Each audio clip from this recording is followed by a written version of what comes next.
Hello everyone, welcome back to another video of Tech Basics. In this video, we are going to learn how to download John Lewis credit card app on your phone.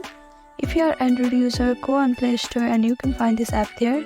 And for iPhone user, first open your App Store.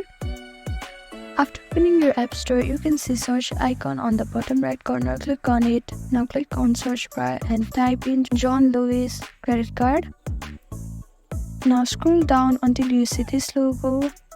Click on it. Here you can see get option. Click on get. Now it is going to ask you for your Face ID for verification. Now your download has been started. It may take some time depending on how fast your internet is.